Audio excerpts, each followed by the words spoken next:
ધોરણ 12 વિષય નામાના મૂળભૂત પ્રકરણ 7 ભાગીદારી પેઢીનું વિસર્જન. અગાઉના પીરિયડની અંદર આપણે ભાગીદારી પેઢીના વિસર્જનની અંદર દાખલા નંબર 5 સુધી આપણે 10 વ્યવહાર સુધી ગણ્યું હતું. બરોબર.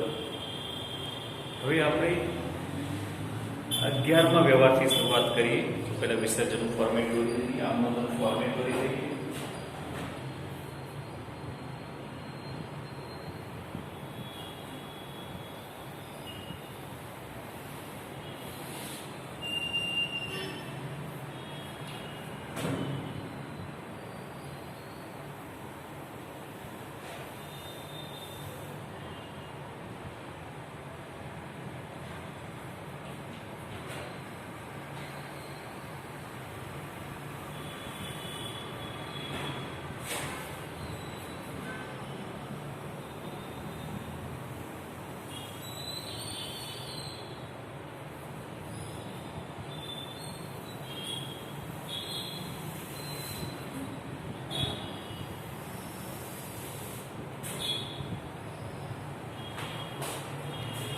આપણે વિસર્જનની આમનોંધનું ફોર્મેટ દોર્યું.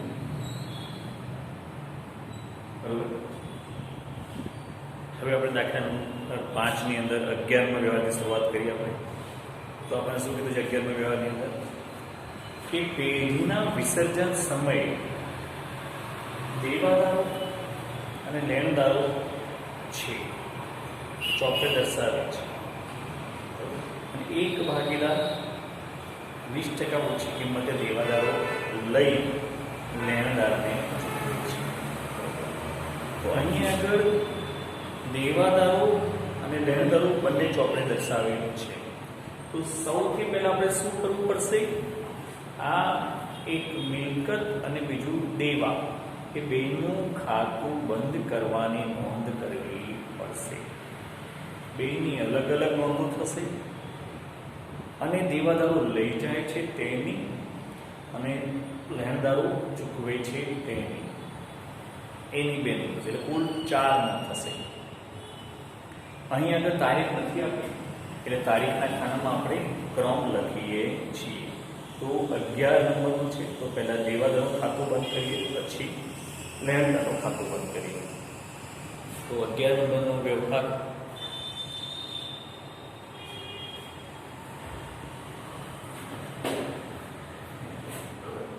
દેવાદારનું ખાતું બંધ કરવાની નોંધ. તમને મેં કીધેલું છે કે ખાતા બંધ પર નોંધ ખાસ તૈયાર કરજો. બરોબર. તો દેવાદારનું ખાતું બંધ કરવાની નોંધ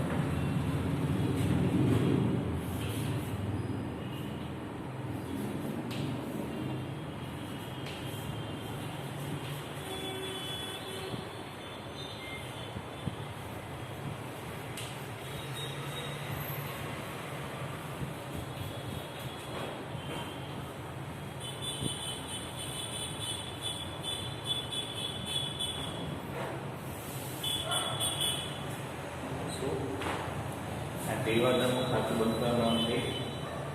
તમને મેં કીધેલું છે જ્યારે ખાતા બંધ કરવાના હોય તો સામાન્ય રીતે જે બાકી હોય દેવાદારની ઉધાર બાકી છે તો એને કરી દેવાનું જમા અને જે તે ખાતું કરવાનું ઉધાર. તો આમાં લખી નાખો મામીની ખાતે ઉધાર તે દેવાદારો ખાતે. બરોબર. બાબતે દેવાદારનું ખાતું બંધ કરી મામીની ખાતે લઈ ગયા તેમ. બરોબર. હવે લેણદારનું ખાતું બંધ કરીએ તો આને લેણદારો કેટલા છે? 60,000.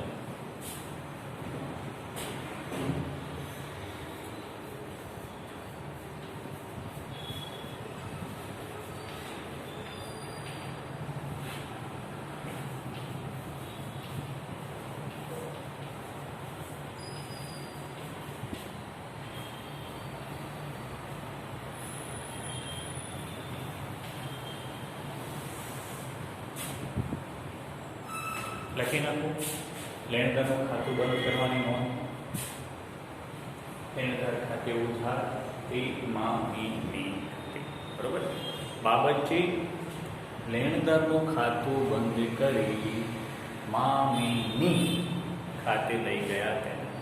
પણ મામીની ખાતું એટલે શું તમને ખબર છે વિદ્યાર્થીઓ? શું? માલ મિલકત નિકાલ ખાતું. બરોબર, જોઈ લો. હવે વિદ્યાર્થીઓ ખાસ ધ્યાન રાખજો અહીંયા આગળ. હવે શું કે છે કે દેવાદારો 20% ઓછી કિંમતે લઈ.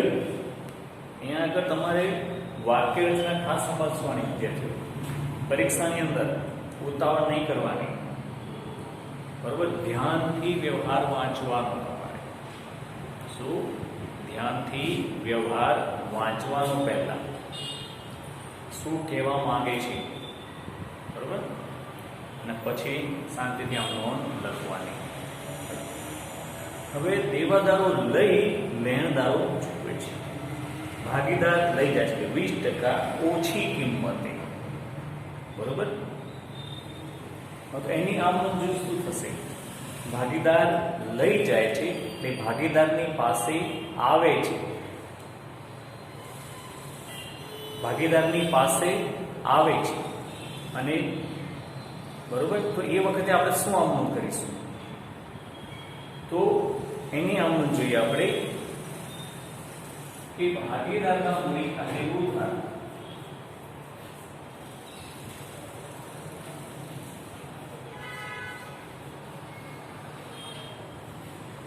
ખાતે ઉધાર તે ની ખાતે, બરોબર? ભાગીદાર લઈ જાય છે, આ તેની આમનોંધ થઈ. હવે 1,20,000 20% ઓછી કિંમતે. 20% ઓછી કિંમતે એટલે 1,20,000 20% કરો એટલે કેટલા આવશે? 24,000. તો 21 માં 24 બાદ કરીએ કેટલા આવે? 96,000.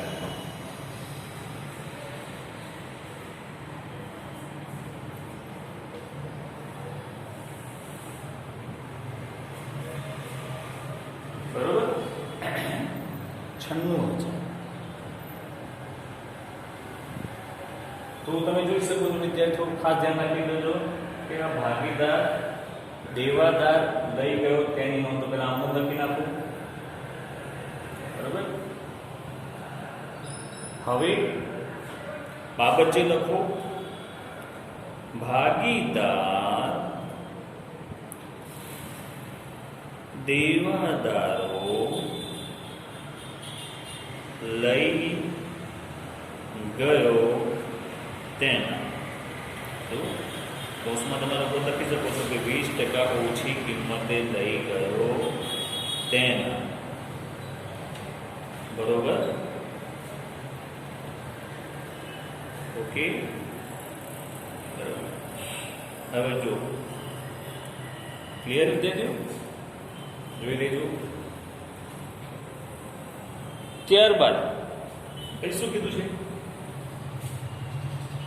કે લેણદારોને ચૂકવે છે.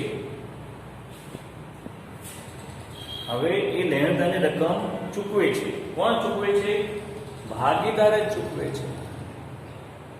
શું? ભાગીદાર ચૂકવે છે, બરોબર? તો તેની આમ નોંધ આપણે. શું? ભાગીદાર જ્યારે આ રકમ ચૂકવે તેની આમ નોંધ.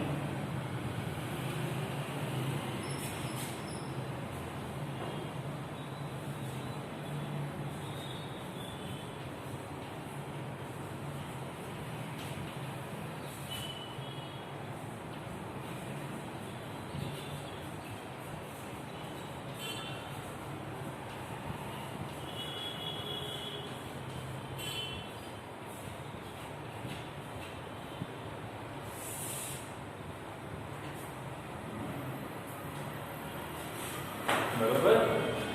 તો ભાગીદારે લેણદારોની રકમ ચૂકવી, આ તેની આમનોંધ છે. મામીની ખાતે ઉધાર તે ભાગીદારના મૂડી ખાતે. બરોબર વિદ્યાર્થીઓ? હવે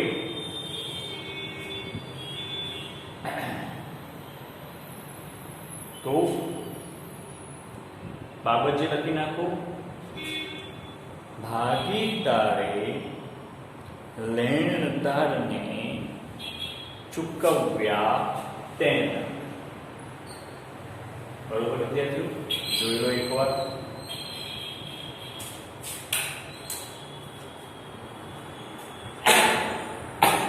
ખાસ ધ્યાનમાં રાખી લેજો કેવી રીતની નોંધ થઈ છે તે. ભાગીદાર લઈ જાય છે, બરોબર.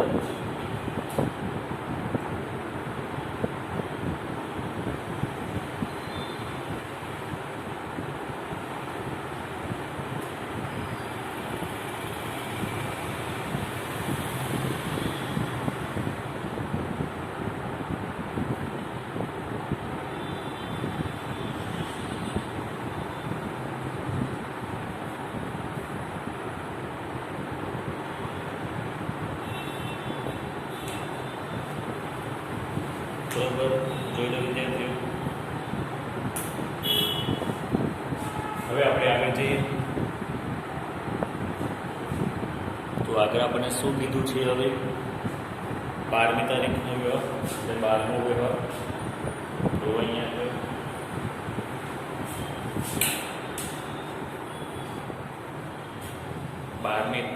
12મો વ્યવહાર લખવા માટે અહીંયા નોંધ કરી કાઢ્યું.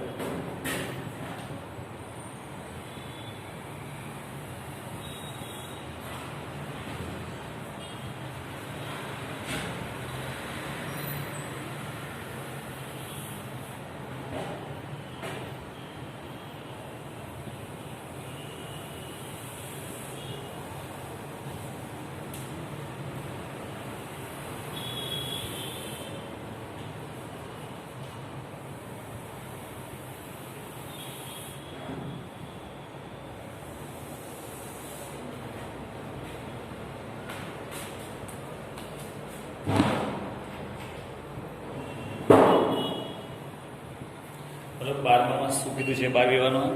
12મા વ્યવહારમાં કે આરબીઆઈ ભાગીદારો વચ્ચે નફા નુકસાનની વહેંચણી પ્રમાણે 3/2/1 છે. તો નીચેની બાકીઓનો નિકાલ કરો. બાકીઓનો નિકાલ કરવાનો છે. એમાં સામાન્ય અનામત, નફા નુકસાની, ઉધાર બાકી અને કારીગર અકસ્માત વળતર ભંડોળ આપેલું છે. વિદ્યાર્થીઓ, તમને ખબર છે આ જ વસ્તુ આપણે પ્રવેશ અને નિવૃત્તિમાં આવતી હતી અને ભાગીદારના પુનર્ગઠનમાં પણ આવતી હતી. બરોબર, ખ્યાલ છે? તો અહીં આગળ શું? અહીં આ એકત્રિત અનામતો કહેવાય અને કેટલીક એકત્રિત અનામતોની વહેંચણી થાય છે અને અમુક અનામતોની વહેંચણી થતી નથી. તો આમાંથી જે જમા બાકી હોય એને ઉધાર કરવામાં આવે અને ઉધાર બાકી હોય એને જમા કરવામાં આવે. બરોબર. તો અહીં આપણી પાસે બે બાકી છે. સામાન્ય અનામત એની જમા બાકી હોય અને કારીગર અકસ્માત વળતર ભંડોળ એની પણ જમા બાકી હોય. બરોબર. તો આ બંને બાકીઓને આપણે ઉધાર કરવાની અને આને આપણે ભાગીદારોના મૂડી ખાતે વહેંચીએ છીએ જૂના નફા નુકસાનના પ્રમાણમાં.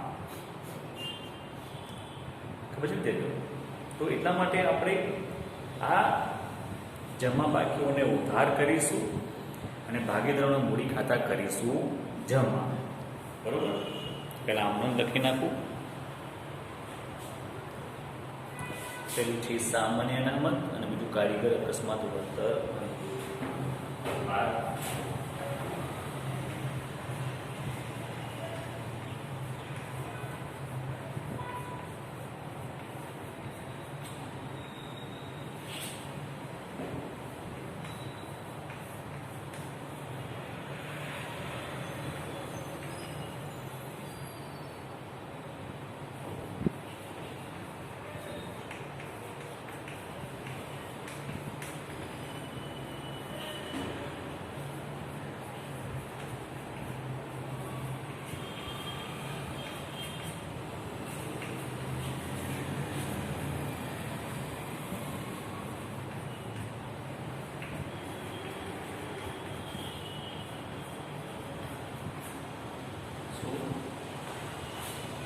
સામાન્ય અનામત ખાતે ઉધાર, કારીગર અકસ્માત વળતર ભંડોળ ખાતે ઉધાર તે RBI ખાતે. સામાન્ય અનામત ખાતે છે 18,000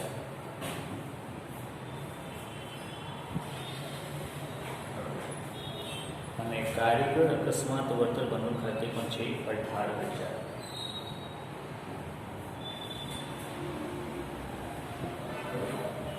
કુલ કેટલા થયા? 36. તો આ 36,000 ને આપણે તેમના નફા નુકસાનોને 3/2/1 માં કરીશું.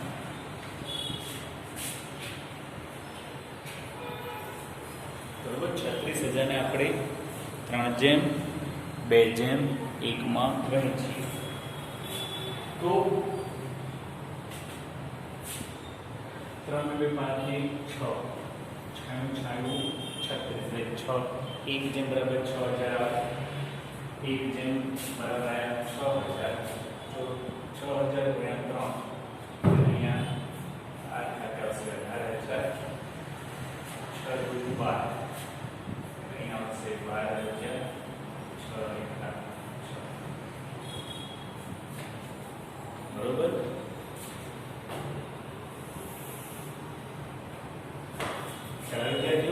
જોઈ લો એકવાર.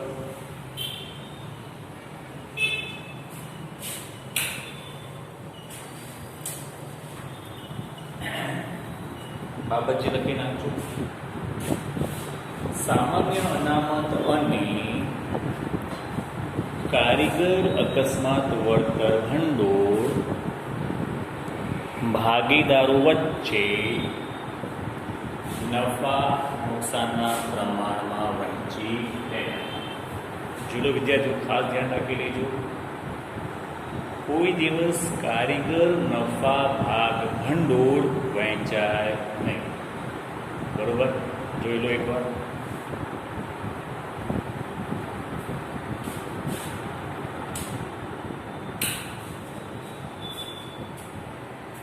બરોબર, 12માની અંદર આ પહેલી અને ત્રીજાની અમલ કરી આપણે. હવે બીજું કીધું છે આપણે નફા નુકસાન ખાતાની ઉધાર બાકી. વિદ્યાર્થીઓ, તમને ખબર છે નફા નુકસાન ખાતાની ઉધાર બાકી એટલે શું? તો કે ઉધાર બાજુનો સરવાળો વધારે હોય તેને આપણે કહીએ ઉધાર બાકી. બરોબર, તો ઉધાર બાકી શું થયું? બરોબર, તો તેની આમનો શું થાય? ખોટ હોય તો આપણે શું કરીએ છીએ? ભાગીદારોના મૂડી ખાતે તે ઉધાર કરીએ છીએ. એટલે ભાગીદારોના મૂડી ખાતાની ઉધાર બાજુ લખીએ છીએ, તેની આમ નોંધ કરીએ આપણે.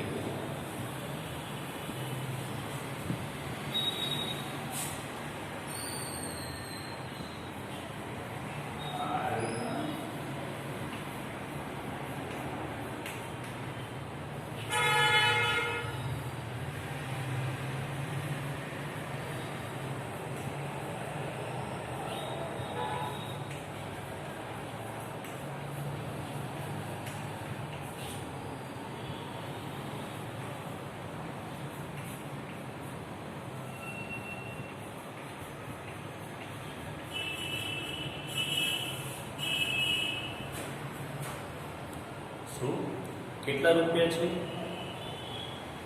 12,000.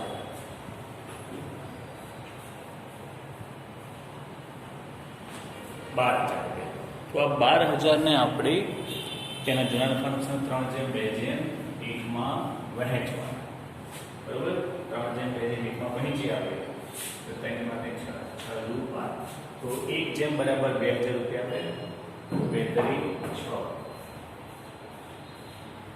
2 × 4, 2 × બરોબર 6,000. તો આની આમ નોંધ લખો અને બાબત જે લખો. બાજે નફા નુકસાનની ખોટ. શું? નફા નુકસાનની ખોટ ભાગીદારો વચ્ચે વહેંચી તેના. બરોબર વિદ્યાર્થીઓ?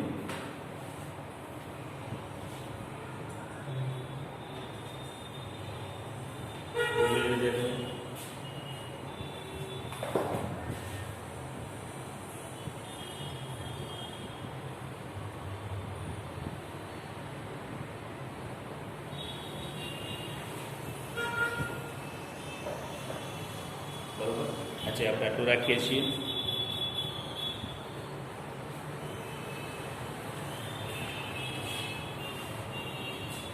જોયું એકવાર.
આજે 5મા સુધી વિદ્યાર્થીઓ, આજનું તમારું હોમવર્ક છે